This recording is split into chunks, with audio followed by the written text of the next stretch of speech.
Hello everybody and welcome back to Payroll Question Time for March. I'm sure everyone is happy to be here following the spring statement yesterday, which of course promised no further tax increases, but it did indeed confirm that national insurance contributions are indeed still rising to 15% on salaries above just 5,000, because of course the lower level was has indeed been reduced as well. I was kind of hoping I would be waking up to some kind of change of heart, but unfortunately that was not to be. We also learned that Rachel Reeves is committed to her plans whether circumstances change or not. And that doesn't mean all things are quiet for payroll professionals, because she announced 4 new consultations from the HMRC around tax avoidance, compliance and data usage. And I'm sure as we get into those changes over the course of many PQTs, we will help you navigate any questions you may have around those consultations in due course. So of course, if you have any questions on the spring budget, or indeed any questions whatsoever around the world of payroll, something you are particularly struggling with, an obstacle you need to overcome,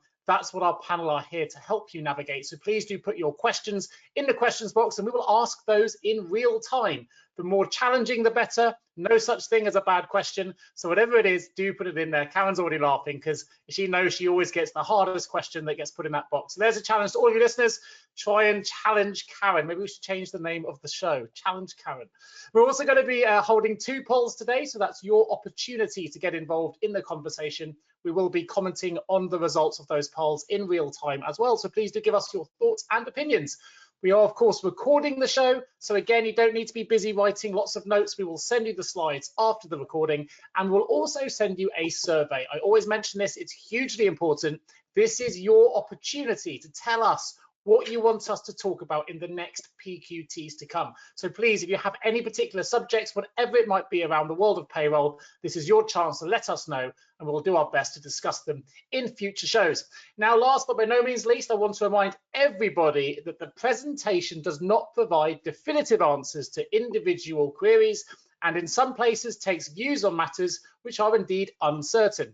It is therefore not intended to be relied upon in any specific context or as a substitute for seeking advice, legal or otherwise, on a specific circumstance, as of course each case may be different. And we know in the world of payroll, there's a lot of nuance, there's a lot of ambiguity sometimes. That's exactly why that disclaimer is there. I've got Simon laughing now, because sometimes there are 6 answers to just one question.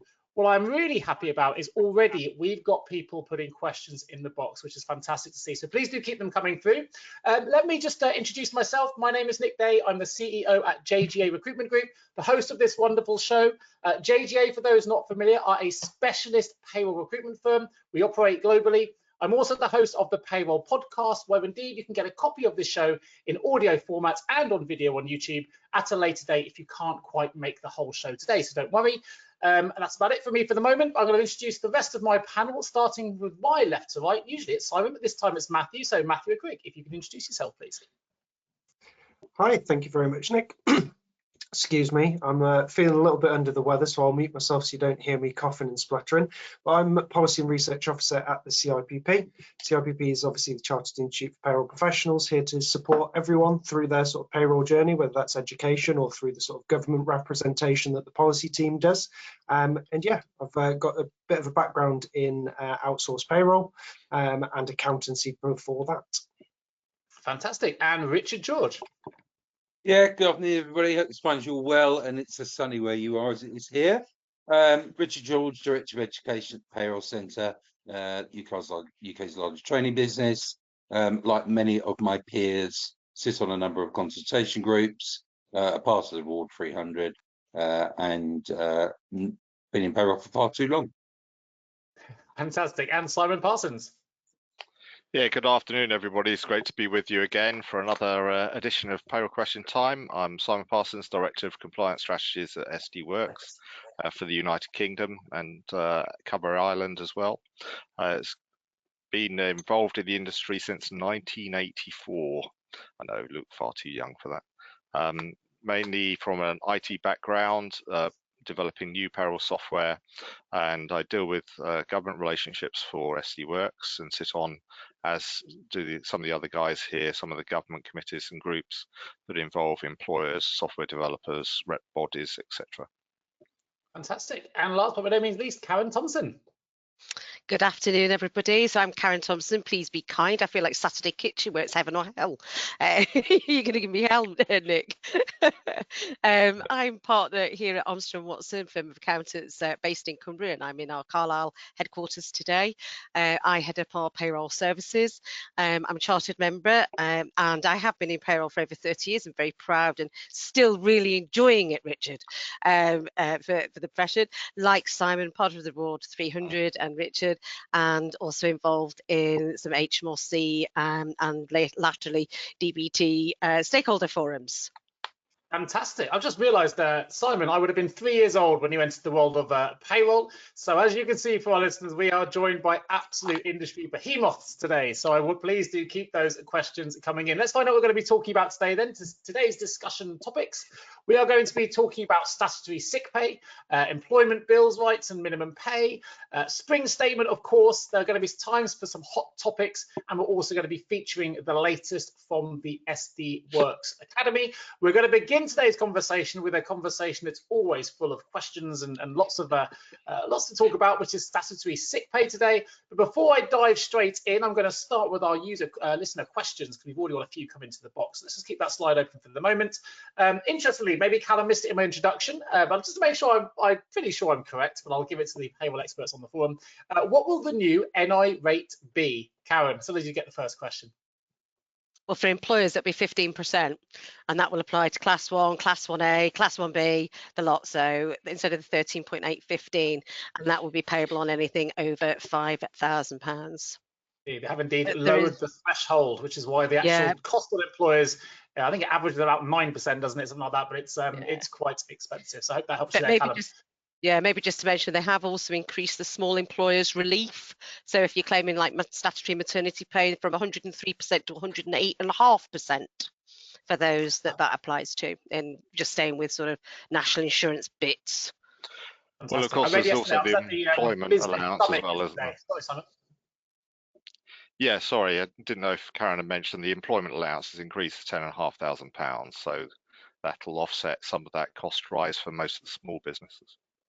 I was at the business summit yesterday, where they said the average cost per employee across the board, I don't know where they got this average from, was about £900 per employee with the changes. So yeah, quite significant. Next question we have, I have never done year end, and I'm using QuickBooks to process my year end. Can someone go through what I need to do? Maybe a slightly bigger question there, Seema. So I'm going to take that slightly offline, and I will try and come back to you in the written form. But there may be some brief overviews, maybe we can give a little bit later in the show. So rest assured, we will come back to that question. Are we aware of any other resources like PQT, which of course is a wonderful show covering domestic UK operations, that covers international payrolls? I'm looking to expand my knowledge of payrolls in other countries. At the moment, there isn't anything that I'm familiar with, but I would recommend going to the GPA or even to payroll.org, where you can find a lot more about global payrolls. Is anyone else aware of any global similar show? Not as far as rep bodies, but you will have accountancy providers who specialise in international tax and global payrolls. Perhaps we're not one of them, but there will be others. But Simon, you'll have some, I would have thought.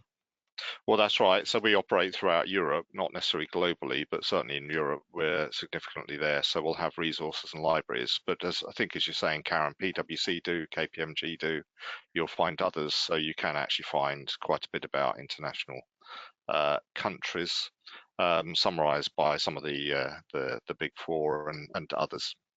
Yeah, absolutely right. How do I find out what the income tax increase or other tax increases regarding payroll will be after the 5th of April, as I would like to put this increase in my forecast? Yeah. I'll jump in and say there aren't any for income tax. There are no increases, but there are, again, similar to the prior question, there are some resources available for you to use. So ourselves at SD Worx, we publish our UK Knowledge Information Library at payhr.uk. I have my own at payadvice.uk. I'm sure Richard has his, and the CIPP will also have their resources. So there are quite a lot around. Most of us do a form of tax facts, whether it be a PDF or whatever, and the freeze is due to stay currently, and that's a very important word after what was said last week, till 2028 at the moment.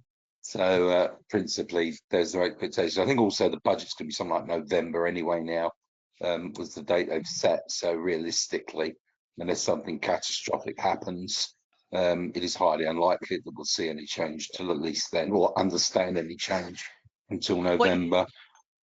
What you might want to do, though, is consider whilst the tax relief's effectively frozen. So I think if you're looking at where she referred to, the households would be £500 better off. I think you're looking at the forecasting back to 2029-30 that might happen if everything in the statement happens. But what you can look at is, could your workforce benefit from looking at salary sacrifice, for example, your travelling, your expenses policies? Are you offering different things? Could you take advantage of trivial benefits legislation, things like that? So I think, but just be careful with salary sacrifice, things like that. You can't take somebody below national minimum wage, and with that going up considerably in April, that's going to catch a lot of people out. But there are things that I think, as Simon said, there are no tax rises, full stop. But you might look at some tax planning for the, obviously your business will look at that, but certainly from employees, have a look at what you're offering and could there be a tax efficient way perhaps of running that, but just be careful to seek independent tax advice.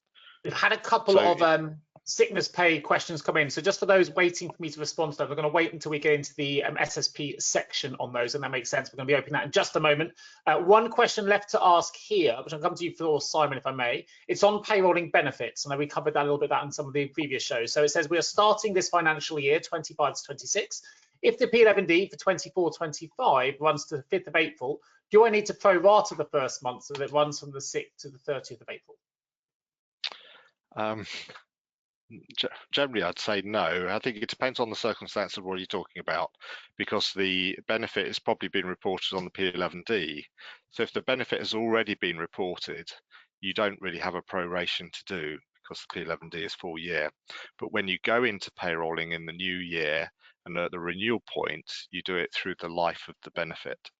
That is the general principle. So I think it's an element of thinking of it slightly different. P11D is full year reporting in hindsight, so it's after the event looking back. Payrolling is predicting for the future. So no to the proration, unless you've got an element of benefit you would have reported on the next year's P11D. But certainly you're doing proration when you do the renewal point, because you may only have, I don't know if it was December renewal, 3 months to collect that. So you'll do the benefit over 3 months, or the life of the benefit 12 months, because some of it will carry to a future year. So it is a slightly different way. But so you could say, is that the same as proration? Maybe. I think it's more of a gap is where I'm coming from. So you may have an effect of and I think so. I was right. So the key difference here is we're not looking at a monthly figure, we are looking at an annual cash equivalent. And because of that, the only variation to what you would have done on P11D is you're breaking that cash equivalent value between the pay periods you have within the year. So that's probably the best way to look at it. I've seen all three of our panel members nodding as you gave that response, Richard. So maybe we'll move into our first section. Thank you ever so much for the questions. Please do keep them coming through. So first slide for today, we're going to be diving into statutory sick pay. I want to make sure Matthew is on his toes. So Matthew, wondered if you can give me a little bit of an overview of what we're talking about here, please. Yeah, absolutely. So this forms part of the Employment Rights Bill. So the first thing to be very clear on is that this is not coming into force anytime soon. This isn't coming in next month. So this isn't going to be an April 2025 change, just something that we're looking at for the future. The main change is that it's going to be a day one right and a removal of the waiting days. So currently, you won't get SSP eligibility until you've been off work for at least 4 days. So you've got those 3 waiting days. Those will be gotten rid of, so you can be paid SSP from day one. The other thing that's changing is the removal of the lower earnings limit. So everyone will be paid SSP regardless of earnings level. But there is now going to be a calculation for those who earn under that lower earnings limit, which does mean that there is a possibility that people, when this change comes in, will earn less than the current rate of SSP. However, the government are saying that they've done some calculations to say that no one should really lose out because of the removal of the waiting days. So there's a bit of a balancing act going on with those two things there. Now, on the slide here, we've said that the period for incapacity for work is now 1 day. Now, we have had a little bit of a discussion about that before we started the session today. Matthew says discussion. I was hearing quite a debate when I joined earlier on, I must say. it was a healthy let's debate. revisit the debate. We were challenging for an opportunity. Of course you were. Of course you were. So just to clarify the discussion, the debate, the argument that we had, within the current consultation response that we've got, it's very clear about the removal of those waiting days. What it's not so clear on is whether the period for incapacity for work will be brought down to 1 day as well. Karen and I feel that it's alluded to, but Richard's being a little bit more staunch in the fact that it's not being explicit about that. So we do need to wait for the legislation on this. So this is going to be something that comes out of the back of the Employment Rights Bill when that gets passed and the secondary legislation can be put forward. So for the time being, I'm going to say we don't know on that because realistically we don't. It's a little bit of a grey area at the moment. Okay. So interestingly, they were saying today, Nick, that we could be looking at autumn 26 before this bill even gets enacted. So it could well be April 27 before we see this. So it's quite a long way down the road in relation to the bill itself, which is quite interesting.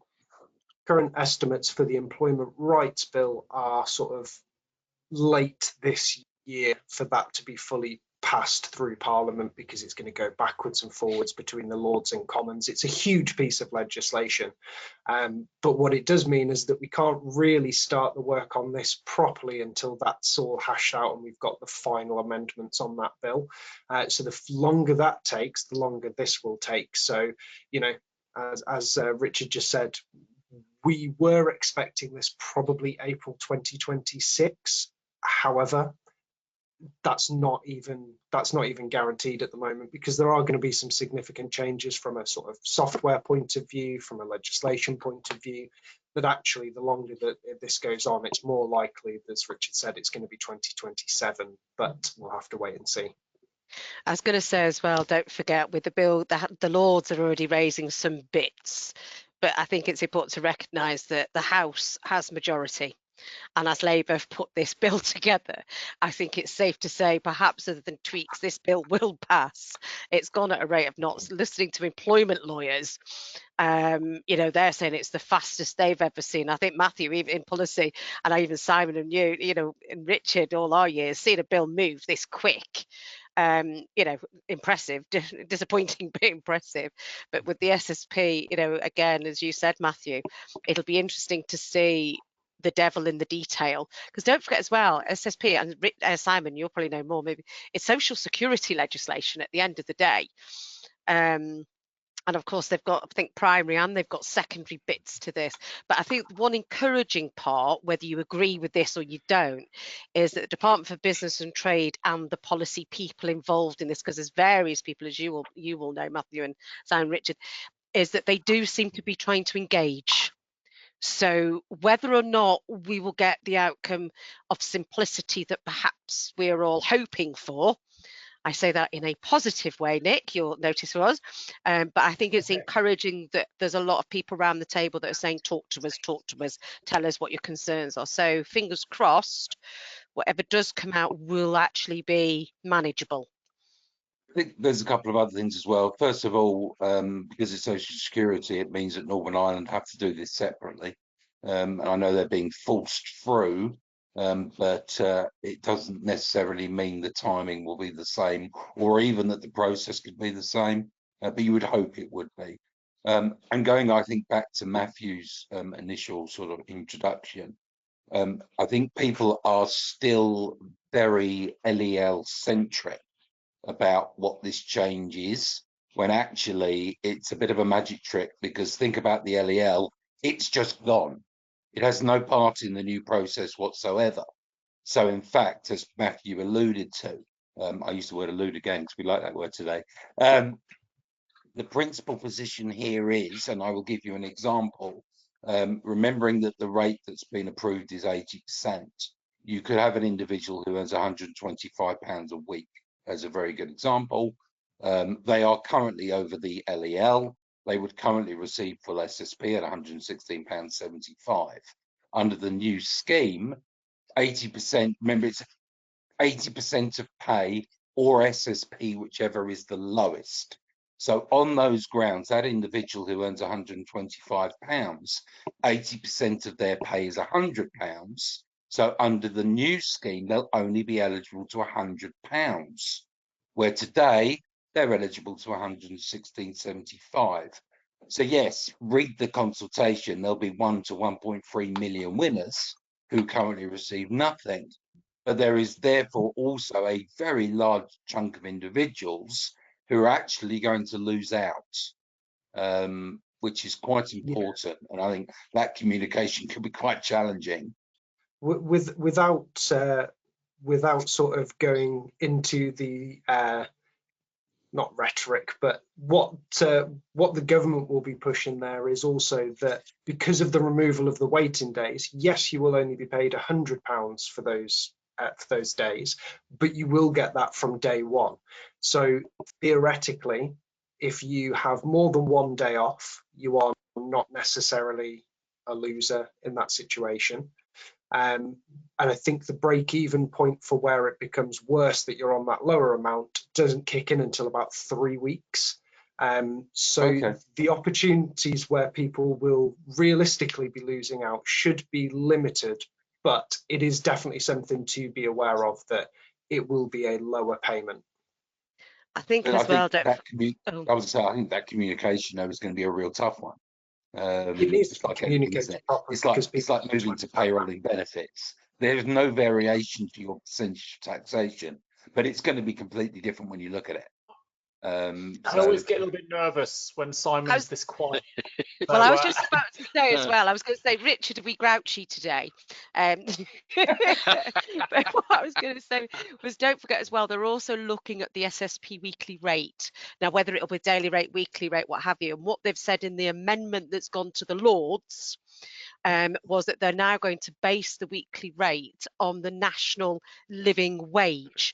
What they haven't said is times by how many hours, because obviously people work different full-time equivalent hours. So will it be, well, you know, so we don't know. So we don't, although they're going to base it on national living wage, which is, you assume, will be higher clearly than what they pay now, or what we pay now, but we don't know what that weekly rate will be because we don't have the formula as yet as to what that is going to mean. The one thing though, that if we do have it, and they do say we're going to base it on 37 times by national living wage rate, at least every year when we know what the living wage rate is, we can multiply it up and know what the rate's going to be ourselves. Out of interest, Karen, is it the living wage or is it the real living wage? Living wage. So the government don't recognise the real living wage. See, my little cogs are turning, can't you? I know, that's, I mean, you're grouchy today, Rich. And that's the element of why you've got the family changes bit, I think, on the slide as well, is because the proposal extends beyond SSP and starts to place it into the realms of paternity, maternity, adoption, shared as well. So I think it's very interesting because there's not been a lot of talk about that, apart from it snuck into proposed amendments to various bills. So the Lib Dems did that as well. So and being seriously considered. But I think going back to an earlier subject, which is the 15% rise, the Lords rejected it for public sector, didn't they? But of course the Commons has just bashed it all the way back and said nope, it's 15% across the board. So interesting. I've just had a message from Ben, who works with me. He's actually in the Lords today, so it's going through its second reading. So he's in committee room meetings at 2:30 today on the progression of the Employment Rights Bill. So quite an event for him. Interesting times. But I think, you know, we've had a little bit of a bash up beforehand, which was interesting and hopefully useful, because I think it helps with the development of this, because we've also got the play of the phased return to work legislation as well, and proposals which has been talked about for some years. And I think that's wound into this to the extent that what is phased return to work, and that isn't you can come back for a couple of hours and take the rest of the day off sick. I think so far the indication that they're all talking full days, but at the moment, if you're off for 3 weeks and you have a phased return to work, you've broken your entitlement to SSP because it needs another 4-day PIW. And the intention under this new changes is that it won't, but you can work a day, take a day off, work a day, take a day off.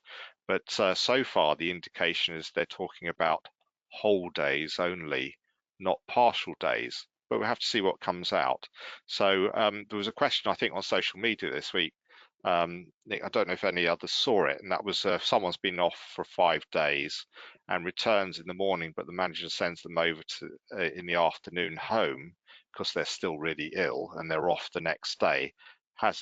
Is a doctor's note required, etc., or can they self-certify? There's an element of if they came back, they've broken the sickness, and you sent them home, a new sickness starts the next day.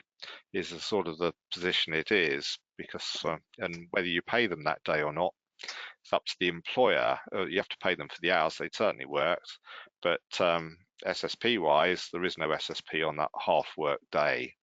It's all days. Brutal. Yeah. Simon, finishing with the brutal news. Well, listen, let's come into some questions. Yeah. Obviously, a few questions here, and I'll try and share these around the panel. So the first one is, will the period of incapacity to work still apply when the new SSP rules commence? I think we've covered that a little bit, but I think just worth re-clarifying because it's a complicated subject. Yeah, so that's what we're waiting on a bit of confirmation for. But as far as we think at the moment, the intention definitely seems to be to reduce that period of incapacity for work period down to 1 day, as Simon was saying there, to allow you to take that sort of day on, day off phased approach to work. So no, it won't apply, but it will in a slightly different way. Fantastic. This question. There may be an element the term PIW disappears because it doesn't have to be multiple days, and I think that's probably where we then start to get into arguments between each other. So there'll be an incapacity day, and that qualifies, I think. So then, so does the PIW disappear? Potentially, it may.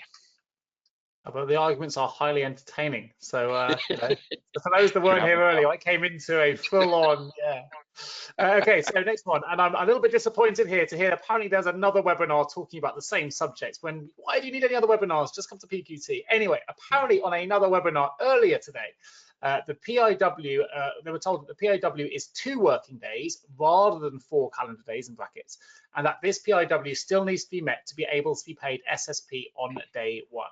Is that correct? Yeah, they went to the wrong webinar. It's not right. No, I think what it seems to me that may have been discussed there is that a period of incapacity for work can stretch over days that are not working days. So, for example, if you start being ill on a Friday and you're ill on the Monday, you have generated a period for incapacity for work on those 2 non-working days. However, to say that it's incapacity for work is 2 working days is incorrect unless you're talking about that very specific scenario. Yeah. Perhaps it was a global webinar about other countries, Nick. Maybe. Well, I think it just goes to prove with the unanimous panel verdict here that this is the place to come if you want to navigate the hardest of the payroll questions. So thank you very much for putting it in the group, because who knows, maybe there are more than one member on that webinar and we don't want people confused. I think it's a pretty unanimous confirmation there that is incorrect. So same confusion I have then, it doesn't explain it. I think I was just commenting on your original responses. Do you think it will go to an hourly rate of SSP? No. Yes, no. in the current proposal, nothing to suggest that. It's still full days. It's going to be days, isn't it? So I wouldn't have thought so. But I think it'll be 8 persons day. All of you went no, and Matthew went no. Then, so is that a slight pause? Anything in the pause? I could then say, look at the maternity proposal, It all goes I horribly think wrong. as Simon alluded to, you know, we've got the opportunity now for more phased return to works than we had before with your 4 working day incapacity for work, that you can have a day on and a day off. I think the next stage for potentially improving statutory sick pay would be to allow percentages of days, which I think another country in Europe, maybe one of the Scandinavian countries, do. So you might get a sick note from your doctor that says you are to do a 50% week. So if you normally work 40 hours, you would do 20 hours and the other 20 would be paid as SSP, or 50% of the SSP rate for the week. And I think that's a logical next step to improve how SSP works and those phased returns to works. However, as we're saying here, there is no current plans to do that. So that's just my thinking of where things could go, but not necessarily where they will go. And I think people will argue that point for a number of years, but if you're to say if that was accepted as being a reasonable proposal, when would that come in? Give it another 25 years. It'd be a major admin burden. It would Major be. admin burden. Yeah, and costs potentially. Yes. Hopefully I can answer the next question, which is, hello panel, will there be a webinar to do with neonatal leave and pay? Please advise. I would say that absolutely, Jane, we can cover any subject you wish. Please do fill in the survey you'll get after this show and let us know that's something you'd like us to cover. If there's several people that want us to cover that subject, then we are open to covering whatever you would like us to cover. So please do fill in that survey. Let us know you'd like us to do on a future PQT. We'll try and cover neonatal leave and pay. Maybe we can cover it in our next PQT. There's nothing stopping us at the minute, and we've got a yes from Matthew and a yes from Simon. So well, I think we've covered it as well before, but we can cover it again because it is complicated. And if you do have any questions, Jane, or if you missed the previous ones, navigate to the Payroll podcast, little plug here, because every episode is there. So it's all in month order. You go to the previous episode. I always cover in the show notes what we've covered in the episode. So have a look through previous episodes, and we have indeed covered this before. But by all means, we will cover it again as well. I think it was the last one. The last episode, I think we covered it, because it is very complex. It was never meant to be, but it is. So check out February's edition of PQT. It's on YouTube and it's on audio platforms as well. So hopefully that's helpful. And we're still waiting for the guidance, to be honest. Yes, we're still only with draft guidance, and I think version 6, if I remember rightly. I don't think. But let's put it on the schedule, because sometimes there's a perception, of course, that payments will start from the 6th of April. They won't, because no one will qualify for it on the 6th of April. Baby has to be born on the 6th or after, and you won't qualify for it for another 7 days, because there have to be 7 full days in neonatal care before they qualify. But we can cover that. It would be great. And there is information. So again, let's say on the PayHR SD Worx information site, and I'm sure on Matt's as well, there is information on the concept tier 1, tier 2, and also there's an element of, because we're mixing up old legislation, and that's the thing that we're talking about. This hours SSP is not a realist thing now at the moment, maybe at some future point, and sometimes refer to daily SMP. There's no such thing as daily SMP. It's always a week or paid in part weeks to match the pay period. No daily SMP rate. Some might argue against that, but there isn't. But there's an element of the legislation overlays other stuff. So with neonatal pay, for example, if a mother's baby is born on the 6th of April, goes into neonatal care on the 6th, the full day in neonatal is the 7th. The 7th is the 14th, well, 13th, then payment or entitlement commences on the 14th. What the employers have to think about is what they do for that week, because the statutory doesn't cover it. Statutory covers week 2 entitlement, sort of in arrears. So what are you going to do about pay in that circumstance? But with a mother, of course, the current legislation on SMP enforces that maternity leave starts the day after birth at the very latest. They can't get SNCP at that point. It's deferred to the end of their maternity. Father is different. Could be before, during, after.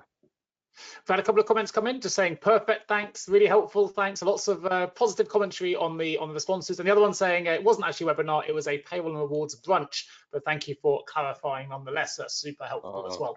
So look, let's jump into a quick poll. Richard is shaking his head. We'll come back You've to just that. made Richard even grouchier.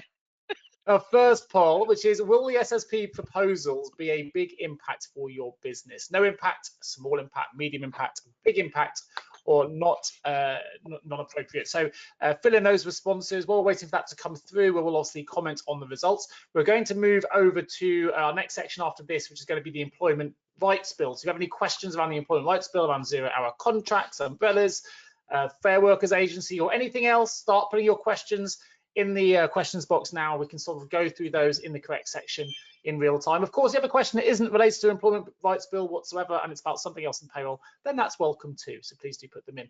Just had a quick comment in there saying, thank you, Simon. That was still very helpful. And I'm sure we'll revisit the neonatal leave and pay in a future episode of the show as well. While we're just waiting for these results to go through, I will just mention that there is a new episode of the Payroll podcast out today. It's how to leverage payroll innovation to drive business growth. It features the very well-known Wendy Muirhead. So if you're interested in payroll innovation and how to drive business growth, that could be an episode you'd like to check out. I'll put a link in the chat in just a moment.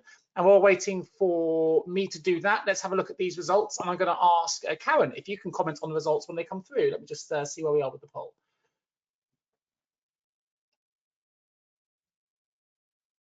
So for those in audio only, we've got no impact at 20%, small impact at 31%. This relates, of course, to will the SSP proposals be a big impact for your business? Medium impact 26%, big impact 15%, and not applicable 7%. Karen, what are your thoughts? I'm not too surprised because, of course, there are still quite a lot of unknowns, but of course it will depend on what your workforce is made up of. So if you have lots of people where you don't, well, for example, you don't have anybody that is earning below the LEL, then that part of it isn't going to impact you.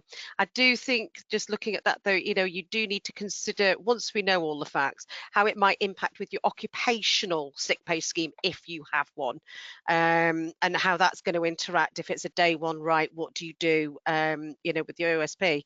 But I think given what we know now, I'm not too surprised by those results, if I'm honest. Anyone else like to comment? Or are we pretty much unanimous on are we thinking about these? I think that goes quite a share of probably, I'm presuming the no impacts probably have occupational schemes, and the smalls probably similar that Karen's referring to.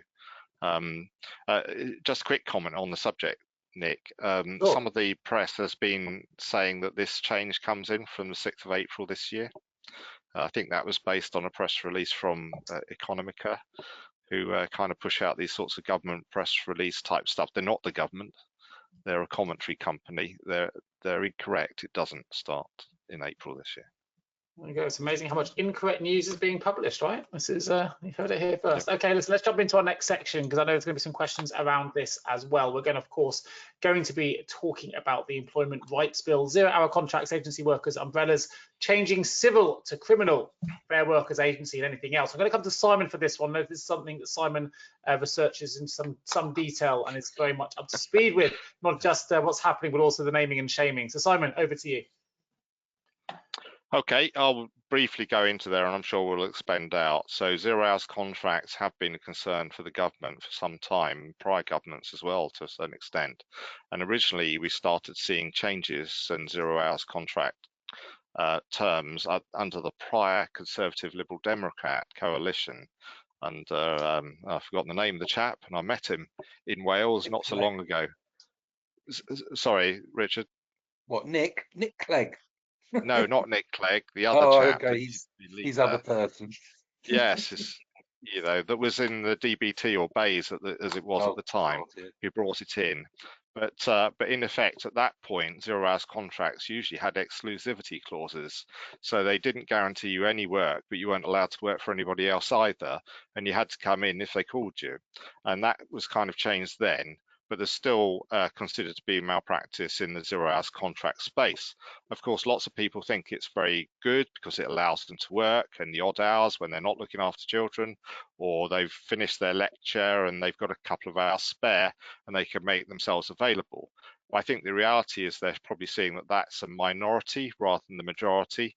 And ONS statistics show that the average hours worked every week by a 0 hours contractor is 25. So, so there is an element of why are they on 0 hours. So new rules are coming out that will give people a right to potentially have contracted hours. There is an option potentially to opt out. So people may say, no, I didn't want that.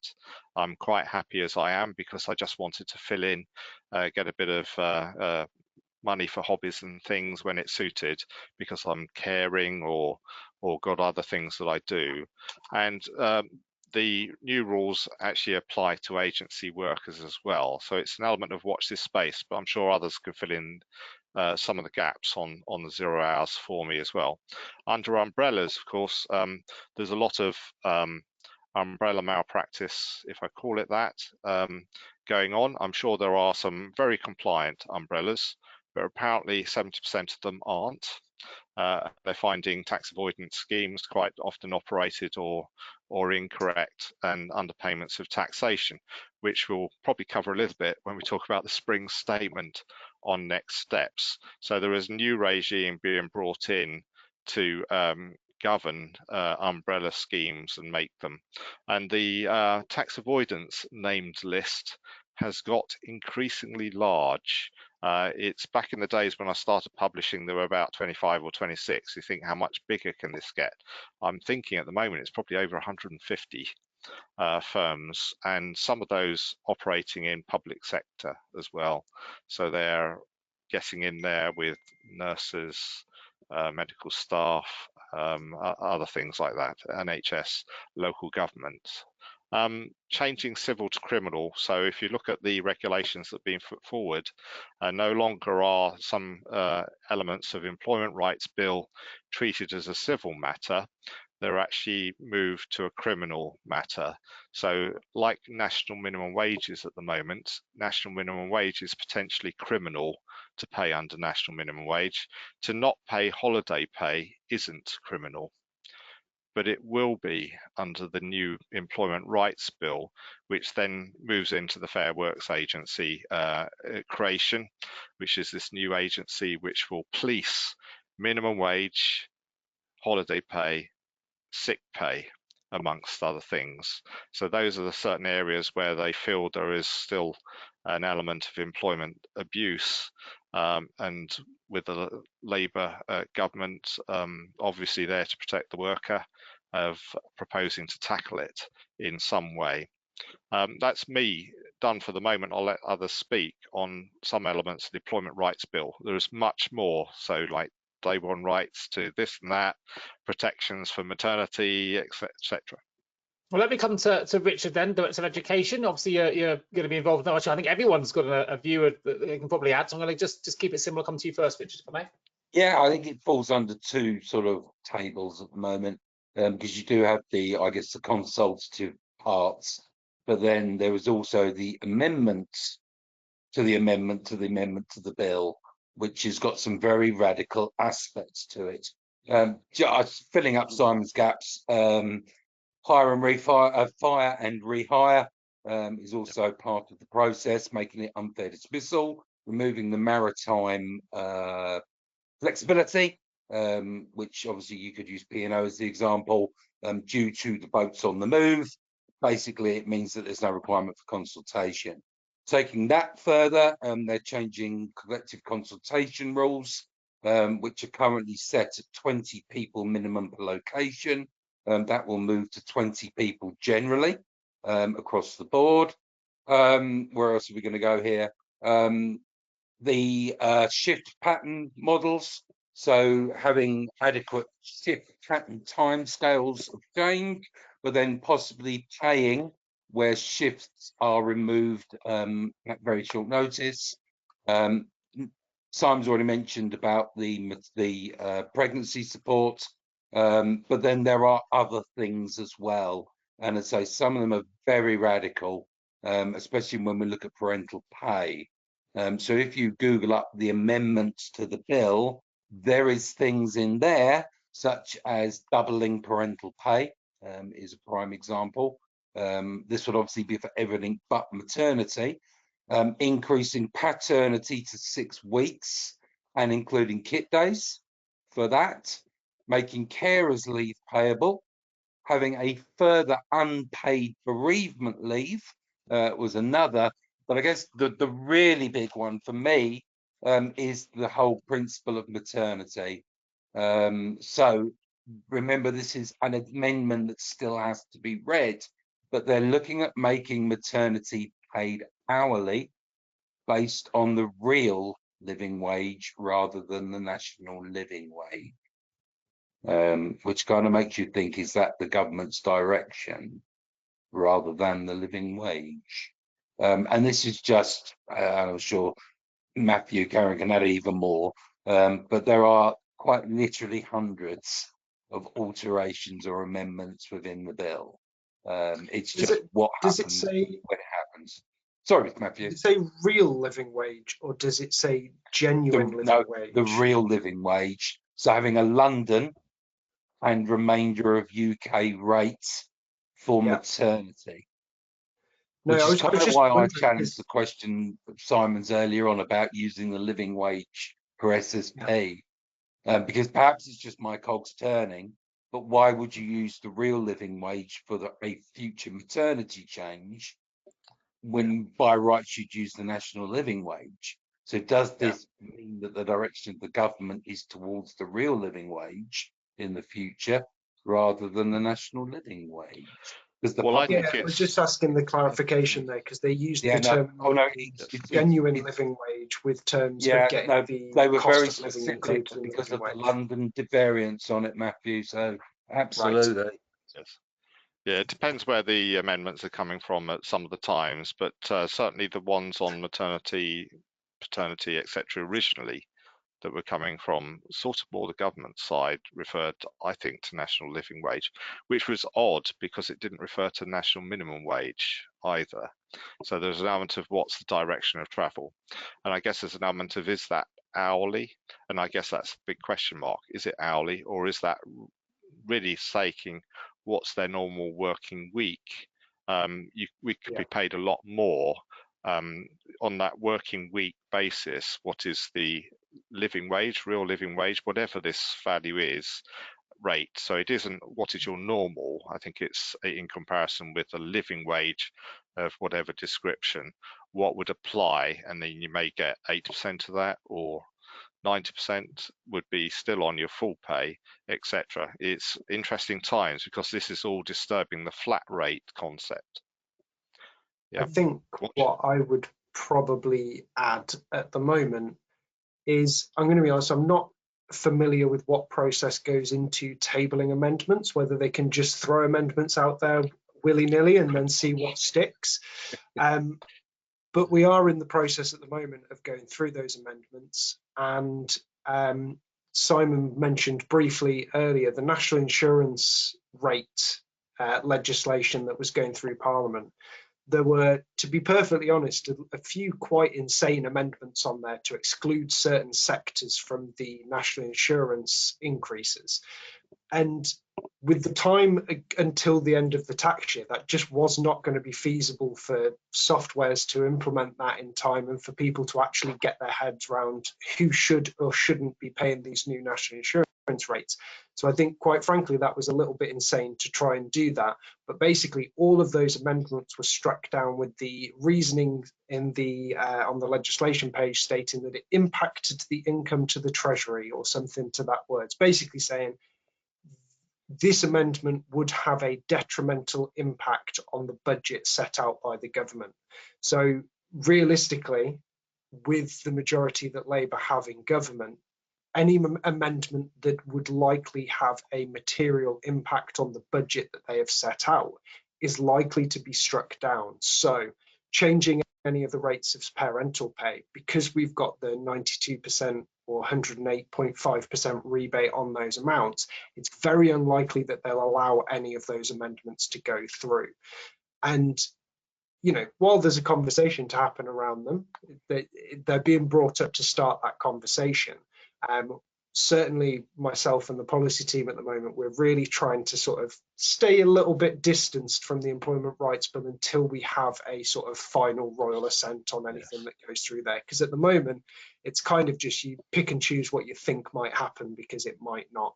So there's a lot of stuff going on. So I think calm for now.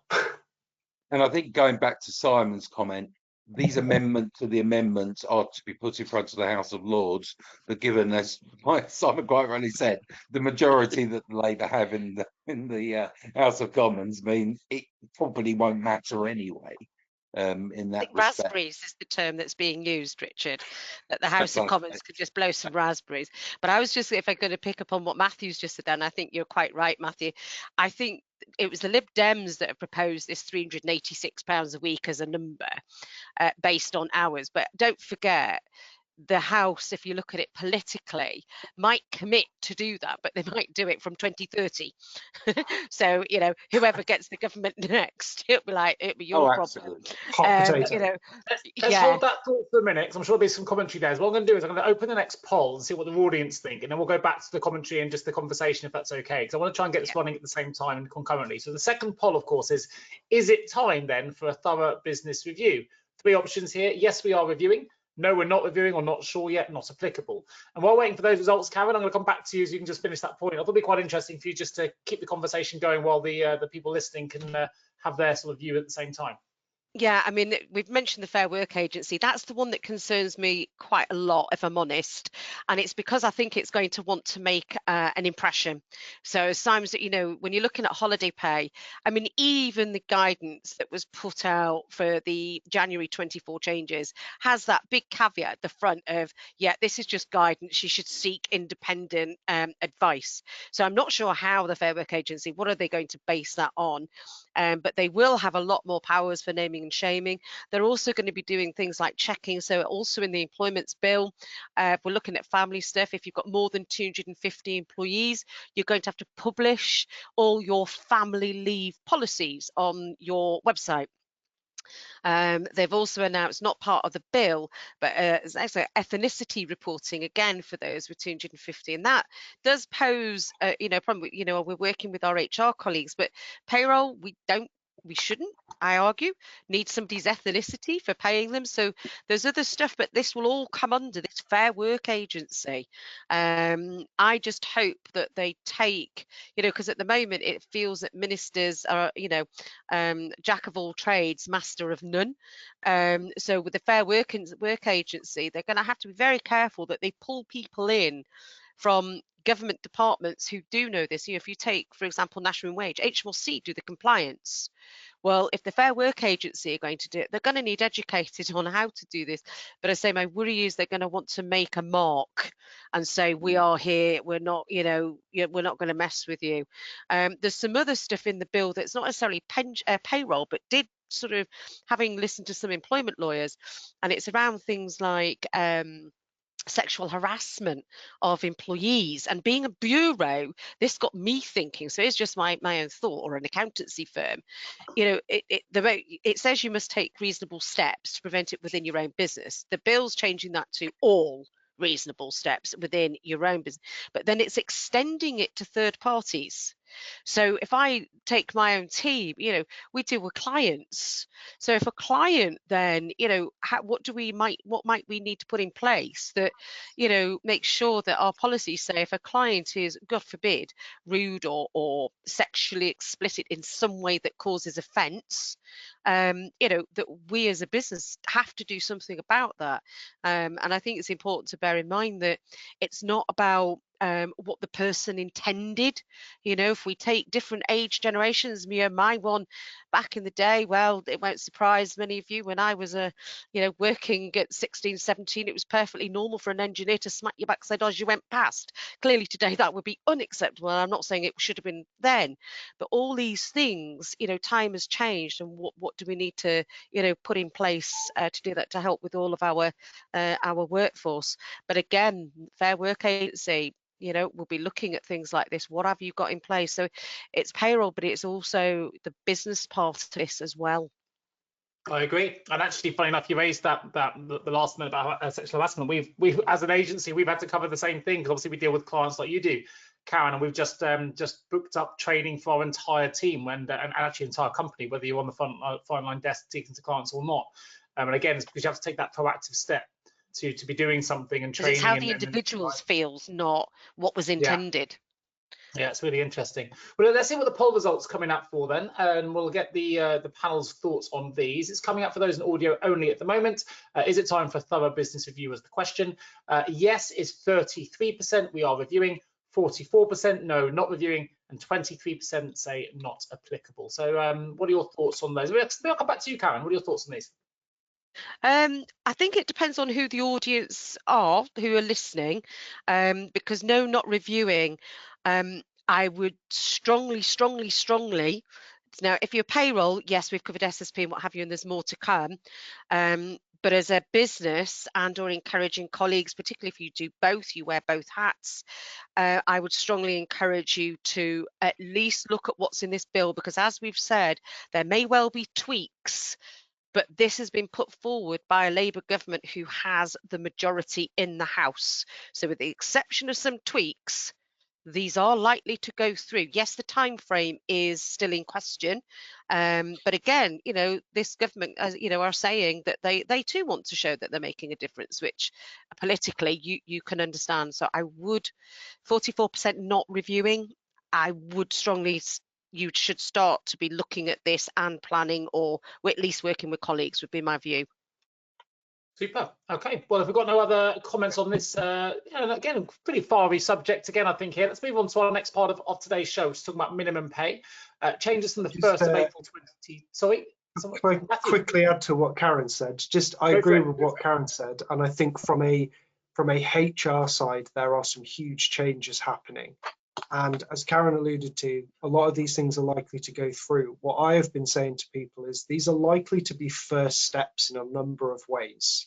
As we talked about with the SSP and my thoughts on where it potentially could go in the future, I think as businesses, you should probably be thinking of, yes, this is happening now and we can stomach the extra cost or what have you.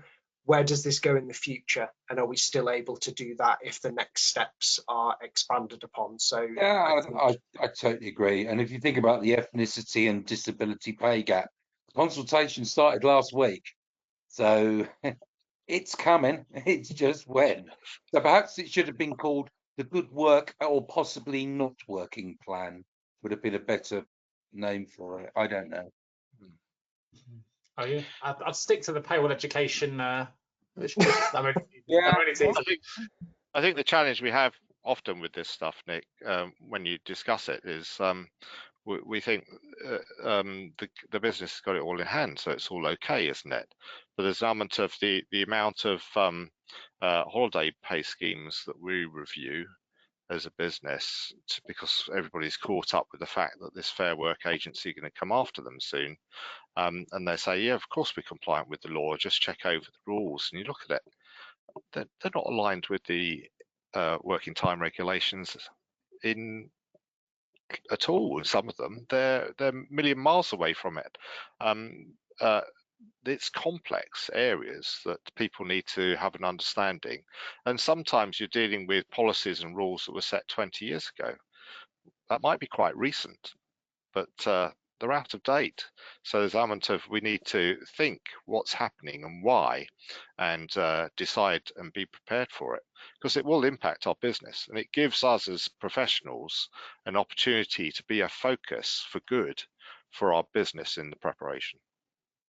Perfect. Okay, good.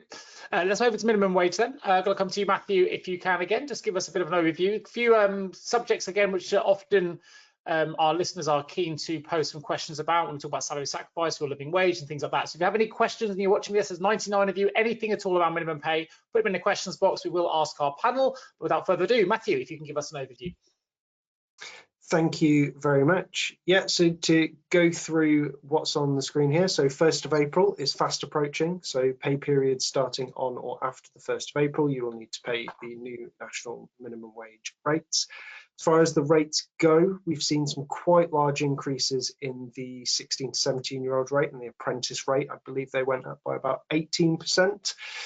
The 18 to 20-year-old rate went up by about 16 point something percent, 16.4 I want to say.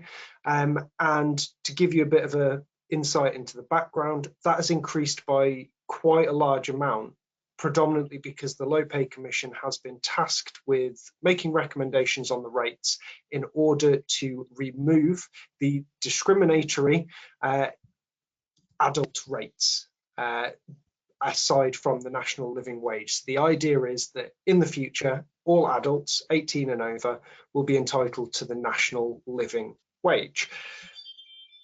When that happens, it will obviously mean that quite a large proportion of young workers will receive a large pay rise. So in order to reduce the gap between those two rates, that it's not too much of a shock to the system, they need to increase that 18 to 20-year-old rate by quite a large margin. So expect more of that, if I'm honest. That's not something that's going to be a sort of one and done. It's probably going to be a couple of years in the future. There's no definitive date yet, but that is going to happen at some point in the future.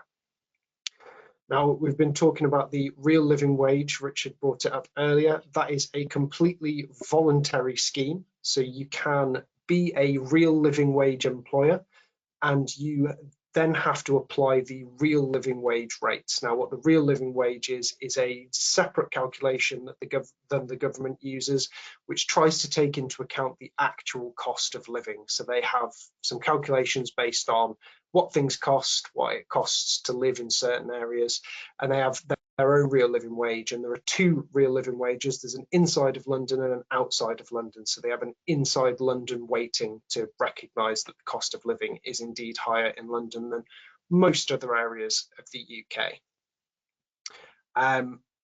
It's important to remember that is completely distinct, and they have separate dates to apply those different rates from.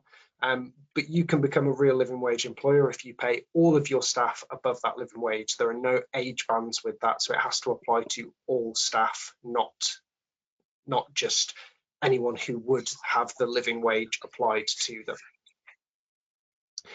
Now, salary sacrifice is something that we've been talking about quite a lot around minimum wage, especially with the increases with national insurance, because if you use salary sacrifice, the employee can save some national insurance, you as an employer can save some national insurance, so it's a win-win all round, especially for things like pensions. You know, you have to do automatic enrolment, why not do a salary sacrifice? You do have to be very aware that salary sacrifice cannot take someone below national minimum wage rates. You need to use the post-salary sacrifice amounts when working out your national minimum wage compliance.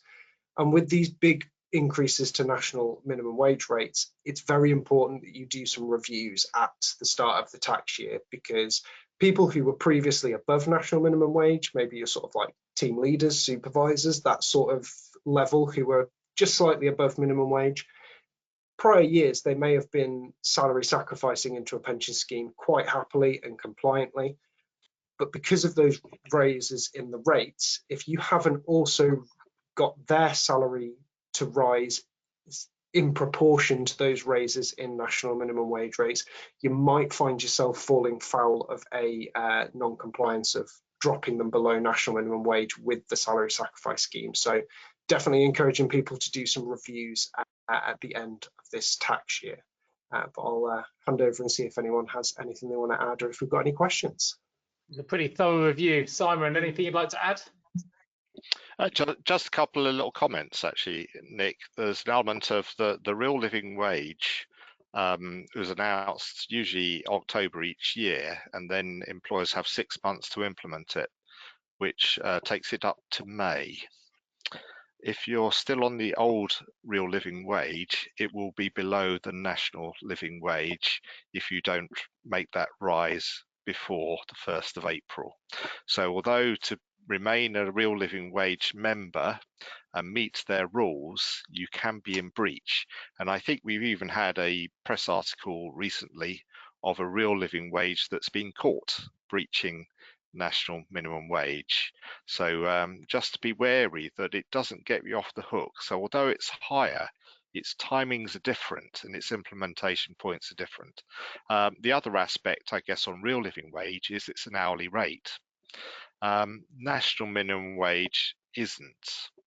It's a rate you need to receive, and it includes all work time. So if I was contracted to work 20 hours a week and I do a couple of hours extra on real living wage, you can pay the real living wage. But national minimum wage, where is the money for the 2 extra hours? And so there are subtle differences. So it's an interesting time. We've seen some people reviewing their salary sacrifice schemes, but I wonder if there's an element of, have you undertaken your review? Because you may find that from April, you're breaching national minimum wage by applying it. Now, again, this is quite complicated areas of legislation. And I've got to say, even we've had cases where we actually offer a service that does national minimum wage verification check on the earnings, and people will say, this is showing up that they've had, we've underpaid. They'll say, yes, that's right. Okay, I've looked at it. They've got, I'll make it up, dental or medical or a bike. And it's sort of, well, that's salary sacrifice, so that's okay then. And they carry on. And there's an element of, it's not okay. You're actually breaching the law, which is potentially criminal. And your senior people could face some form of prosecution for it. The challenge sometimes with these is we can all be happy with it, can't we? It's, well, they agreed to it. They're happy with it. They want to benefit because they want that. The problem is when NMW audit come in, it isn't those people that have complained. They could have been a different complaint altogether, but the NMW audit, soon to be under the Fair Work Agency, look at everyone. They don't look at the complainant, they look at all. And so even though there might be some agreeable, because they really do want to salary sacrifice 75% of their earnings into their pension scheme because they're about to retire, you can't. And they will force you to top up the pay. And so they get double bonus, as it were, because they've got the 75% in their pension scheme, and you've had to pay them as well. So just be wary. And I think this year is significant because the increase is so high that you really do need to look at your salary sacrifice arrangements, your flexible benefits, etc., and make sure that you're complying. I was going to say, I'm seeing some trends, if I can share, Nick, with national wage going up so much. You've also got to bear in mind, you may find people being brought into auto enrolment that perhaps weren't before, while we've still got the threshold. So that would be new. So, you know, when we've done some forecasting, there are actually some employees who will be national wage who will actually have less net pay if they remain, because of course tax freezes, everything else, you see that. But I think some of the other things we're seeing is, and it's around the sort of the recruitment or even retention part, is when you've got somebody national minimum wage who is, you know, age 21 and they've joined your company and they're entitled to this life, what do you do with the person who's been there for 5 years and got that 5 years experience, who are also being paid at national minimum wage? So there's this disparity at the moment between what do employers do, and many of them are saying with the NI hikes there's very little that they can do. But the other thing we've seen is, again, take on board everything that everybody said, I absolutely agree with, is with the salary sacrifice. I mean, I came across one, a new client we're onboarding, and we picked up that their employees were not, they've been taken below national minimum wage. And their view was, yes, but according to salary sacrifice rules, it has to be available to everybody. Yes, it has to be available to everybody to be an effective salary sacrifice scheme, but national minimum wage trumps. And so again, there is still, even today, all these years later, on salary sacrifice, I would just encourage you, if it's not your bag and it's not your area of expertise, seek advice on this, because like Simon, it's not as in payroll that do the national minimum wage compliance checks. We do so far within the payroll, but if you actually want a whole review, we have a team who specialise in that. But the other thing we're seeing is, years ago, I don't know, not even, maybe even just as far as 5, what we found was employers would top up the pay so that somebody could, they would only do it for the pension part. So they'd say in order for somebody to remain in salary sacrifice for pension, they'd increase their pay by the amount that they needed to in order for somebody to remain and in salary sacrifice and be compliant. We're seeing a complete dropout of that now. Instead, what we're receiving from clients now is from April, we'll have to take them out of SALSAC. So that is, and what's the shame of that? Because to many it's bonkers, because the employees want to have that NI relief. Many employers do put the NI relief they save back into the pension scheme or into something that's of benefit to the employees on the whole. So it is a shame that these employees will now start to lose out, but I'm afraid, the law is the law and I can't see it changing. So just be very, very mindful of that. The sooner you do a review, particularly if you're with a service provider, if you're looking for a review, bear in mind, seek that now, or if you're in-house, really do have a look and understand what your workforce looks like, because it's not just, you have to explain to those employees why they're being taken out of salary sacrifice, and many don't understand those rules anyway. So plan ahead. I mean, you haven't got a lot of time now, but do plan ahead. Super. Well, I'm going to take it to the next section. I'm going to let Richard lead us on this, just to move things on. Funnily enough, or surprisingly enough, no questions today. Usually we get quite a few questions around these areas. So maybe we've covered it in such detail either on today's show or previous shows that people are fully up to speed now to navigate some of those changes. But obviously spring statement is very, very live and on real time, only occurred yesterday. Richard, I wonder if you can give us a bit of a summary on what the spring statement told us. And there's a couple other points there in terms of things you might want to bring up, which is what happened to ISAs and where the economy is going. But can I just say, pick the wrong person, because I've been away for the last 2 days, so I haven't picked up on it fully. No, fair enough. Naturally, I'll come back to Simon. If you'd like to give us the overview. Well, okay. So yesterday we had the spring statement. There's been a lot of speculation over the last few weeks. Because there's been a campaign, a petition to get the tax-free allowance increased, £20,000. We've heard that cash ISAs were going to disappear or be restricted. So we've all got to put our cash money or for ISAs into stocks and shares instead to build up the UK economy. So lots of speculation. Would national insurance be changed? Will we get a confirmation on the mandation of payrolling benefits in kind? So I'm kind of taking a payroll view of what was the result of the spring statement for payroll change 2025. Oh, there wasn't any. And all right, so what's now being announced in readiness for 2026? Oh, there wasn't any of that either, apart from confirming that the changes such as that are now under Rachel Reeves' headship of the Treasury or as Chancellor, that she's only going to talk about those things once a year, which is in the autumn budget.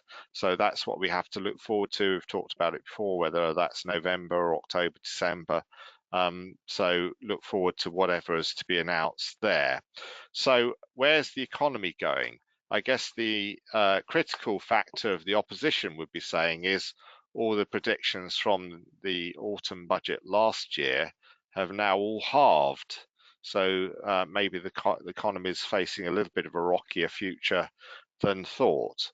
Plus, we've got lots of world trouble going on, tariffs being fired off here, there, and everywhere, etc. How they're going to impact. However, they're still saying we're on a steady path towards reducing our negative budget, as it were, to be positive by, I think it's about 2029 or so. Carry on and let's hold tight. The ship will get into the harbour eventually. So there'll be disagreements on that. I think the opposition, the Shadow Chancellor would have said, well, we were originally top of the G7, now we're not, and the forecasts have all halved going forwards. But there were two significant announcements that I saw. Nick, I think you mentioned maybe a couple more, that I think they probably overlap in relation to announcements that are associated with HMRC, which may impact payroll, but not directly. They're more probably about the tax advice market, but some of us are involved in that, or we might be tarred with the same brush. even if we're not involved in that. And there is a number of organisations obviously out there actively promoting tax avoidance schemes. And we could say, oh, tax evasion is illegal, tax avoidance isn't. Well, I'm not sure that that's the definition the government used for tax avoidance. I think tax avoidance tend to say it's a construction in such a way fulfilling a purpose that was not the intention of the law, so they'll look to close it down. So they're expanding the DOTAS capability, I think it's called, where they can actually have more legal powers to deal with tax avoidance promoters. So no more investments in Panama or etc., or sending planes to the Isle of Man and other things, but that expands into other stuff.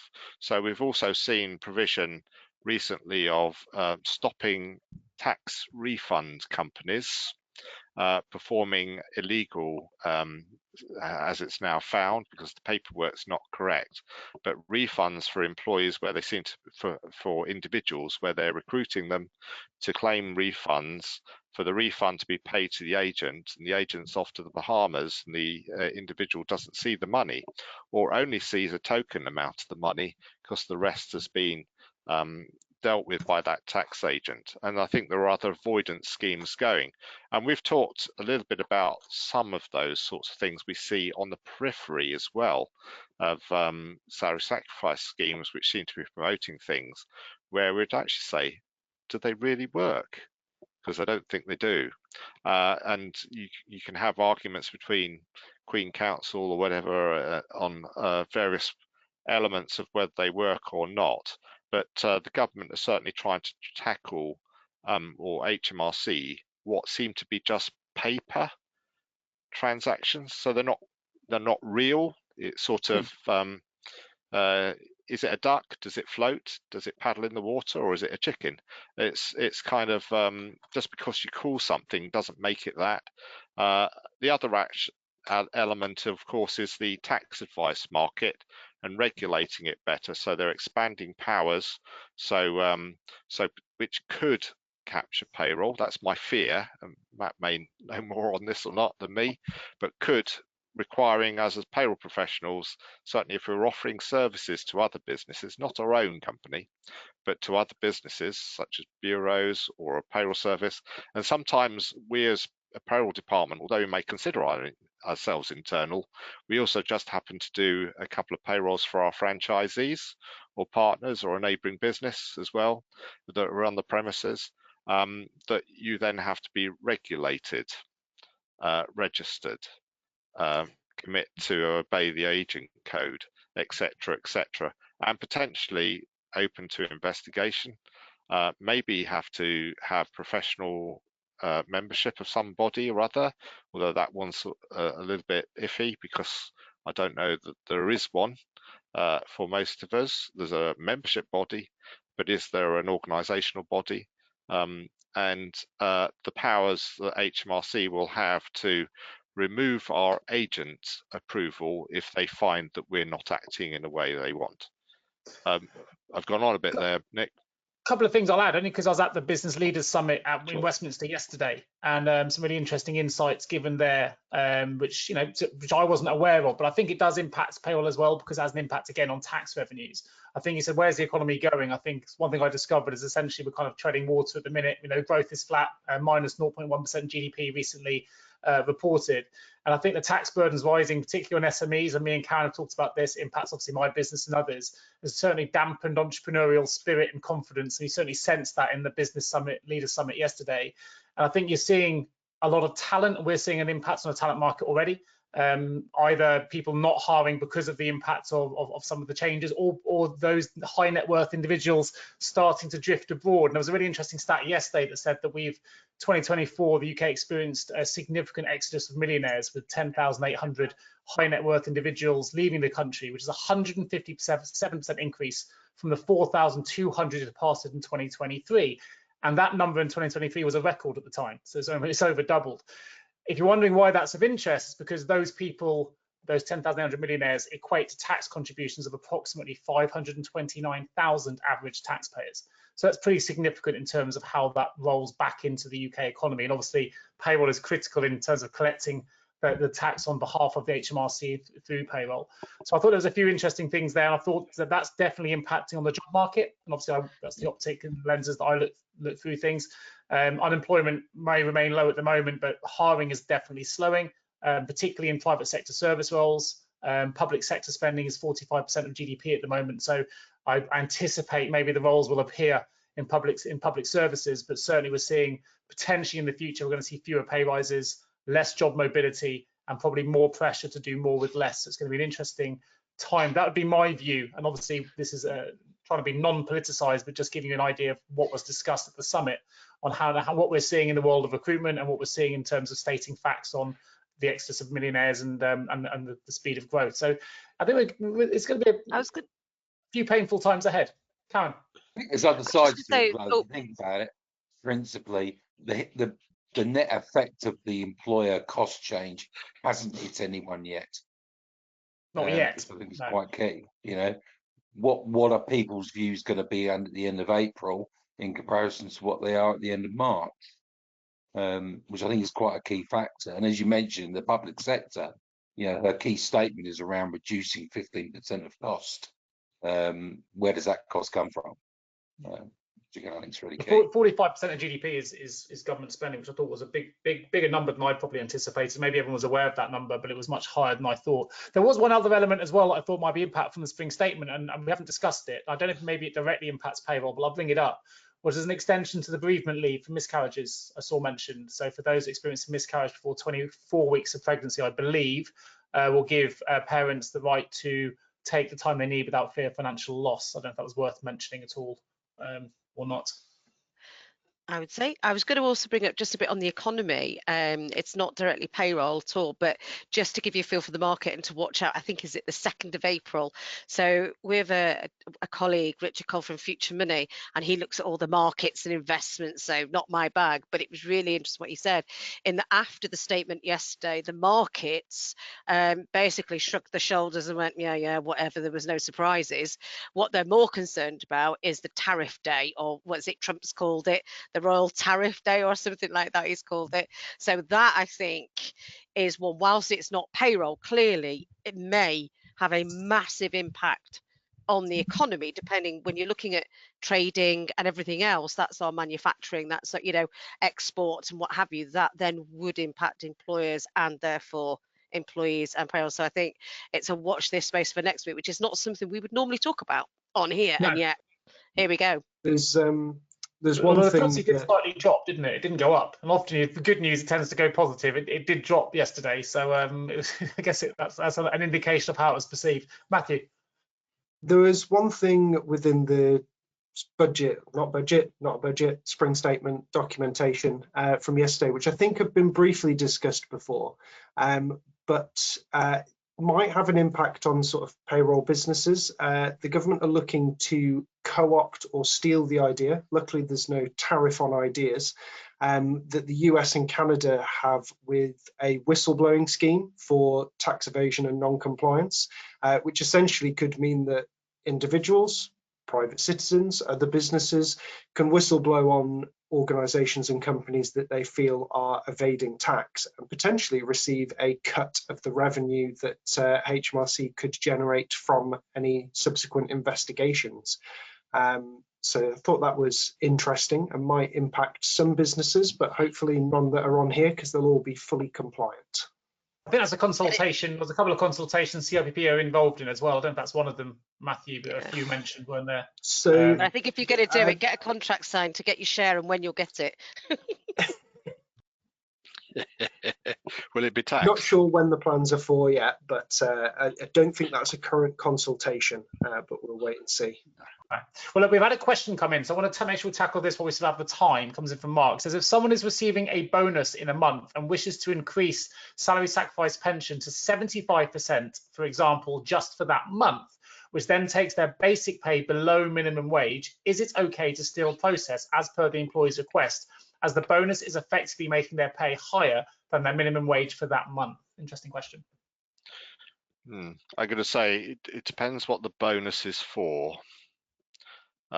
because some elements of bonus can be considered pay for national minimum wage purposes. So it may not actually take them below.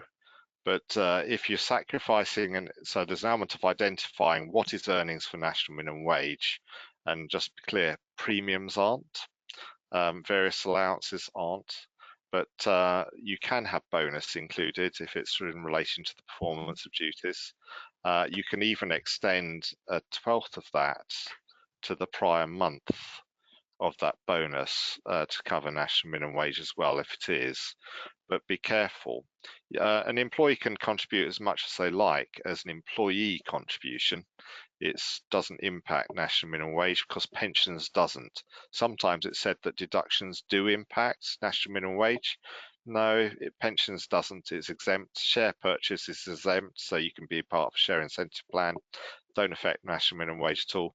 Payments to a third party unconnected to the employer can be undertaken as well, but anything related to the employer otherwise, you can't. It will actually impact national minimum wage. But as a general principle, just be very careful. Can you say just because they want to, they can? Check what national minimum wage is, the hours, worked hours in that period, divided into the earnings that count for national minimum wage purposes. If it's above after the 75% sacrifice, good. If it's not, you're in trouble. And it could be fairly serious, really, if it was reported in court. I think the other aspect is that currently the NMW audits still capture a very high percentage of employers who probably the majority consider that they haven't got a problem to be in breach somewhere or other with national minimum wage regulations. Super, fantastic. Now, we didn't get to this last time, so we're going to jump into the SD Worx Academy. There is a little bit of a thing I've mentioned, I'll put it in the chat as a bit of fun, as a payroll song in there, a new one that's come off that we've written that champions the world of payroll. So if you want to buzz up your payroll team on a Friday, it's very catchy, it's new, enjoy. I'm hoping we can get it played at Payroll Congress in Orlando in May. So the more support we can get, the better, and all proceeds, if we make any, and whether we will or not, I don't know. The community's big enough for it to, but any pennies that it does make will go to charity. So if you have a look at that, let me know. Be interested to have a look. But let's have a look at the SD Worx Academy, because there are a few courses just around the corner that may be of interest to many of you listeners. The next one, I think, will be the 4th of April, which is salary sacrifice. What is it and why? The 11th of April, then we've got holiday pay, understanding entitlement, accrual, and rolled up pay, often a common topic of conversation. We've talked about it on the show here, and I'm sure we'll come to that again on a future PQT. 16th of April, UK Payroll 1, so that's income tax and national insurance. And the 17th of April, UK Payroll 2, which covers starters and leavers, student loans, and statutory payments. You can sign up to those courses at the SD Worx website, where Simon and his colleagues will no doubtedly be delivering those wonderful courses. So do check those out. We've had one quick question come in as well, so I'm going to cover that one. We've got a couple of minutes left over. It says, hi, the employee could opt to give up their bonus in exchange for pension. Is that correct? Yeah. Thank you. Same principle That's what applies. we see most commonly asking to do, but as you say, do be careful, as Simon says, make sure you've got your facts right. But that's the most common way that we see people doing it, is they don't actually get the bonus. They ask the employer to make a contribution to their pension scheme instead. Fabulous. Well, unbelievably, for the first time in many shows, we've just about finished on time. I think it's time for a nice catchy payroll song. Go and get a coffee, have a listen, enjoy.